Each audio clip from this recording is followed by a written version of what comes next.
السلام عليكم اخوتي المشاهدين. انعم الله علينا بنعمة الاسلام وشريعته السمحة وفضلنا على خلقه. في ديننا كرم الاسلام المرأة وحفظها من كل سوء. اليوم سوف نأخذ بآراء الشعب المصري في المرأة وعلاقتها بالمجتمع.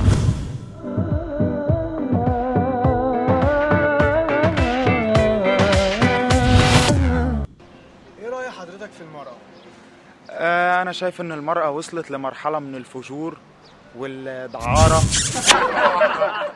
والعري والانخلاع. لازم إن الإخوان يمسكوا يلموا البنطلونات اللي بنشوفها والبنات اللي بقت بكل بجاحة ماشية في الشارع، بقت أسخن من الولاد. عادي، ايه المشكلة؟ نتحجب نتنقب، ايه المشكلة يعني؟ مفيش مشاكل. طبعا كان الواحد عارف براحته شويه، خش على الفيسبوك الاقي مش عارف سكسي لولو بتاع، اخش اظبط بقى واكلمها هي تلاغي معايا في الحوار.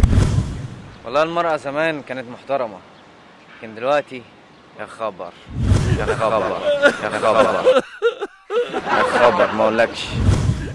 انا شايفه ان المفروض المراه تتحجب عادي، مفيش مشاكل، وان اصلا الحجاب ده فرض علينا ولازم المراه تتحجب، واصلا يعني في بنات بقى لبسها الحجاب هو الحل.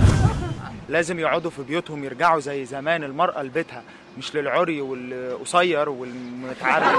ده كلام مش صح خالص، انا مش مع الحاجات دي. فلازم الاخوان يمسكوا ويرجعوا من تاني يمسكوا جامد جدا.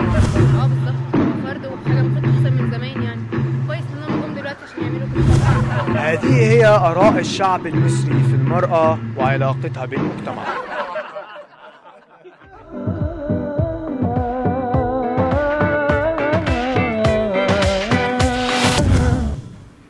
المرأة يعني انت بتتكلم عن موضوع كبير قوي، هياخد وقت طويل قوي عشان نتكلم فيه، بس هو المرأة عامة انا عشان مهندس وكده بعتبر ان دي عمود بيقف عليه كل السواد اللي ماشية على الارض. انا شايف ان المرأة ما ينفعش تسوق خالص يعني. هي كل يوم بنشوف حوادث او 5-6 حوادث بسبب المرأة حقيقة يعني. ما فيش على ما اعتقد ان هم ما بيركزوش خالص في السواقة، ما فيش تركيز خالص في السواقة من ناحية انها قاعدة بتتكلم في الموبايل او بتبص. ويا سلام لو العربية يا سلام تك وبعد كده في الاخر تلاقي العربيه وقفت الشارع كله بسبب الموضوع انها مش عارفه تسوق. انا شايف اصلا ان الستات ما كانش ينفع انها تنزل الميدان خالص يعني، لان ده بيشتت اصلا الثوار ما بقاش عارفه اذا كانت تحمي الستات ولا تحمي الميدان، ولا تشوف القناصه اللي من فوق، ولا تشوف البيرم من الطوف، ولا تشوف يعني. انا شايف ان هم كانوا نازلين يعني، الحمد لله ان هم ما نزلوش كتير. انا شايف ان هم الحمد لله ان هم ما نزلوش كتير يعني، يخلوا كانت الثوره هتبوظ.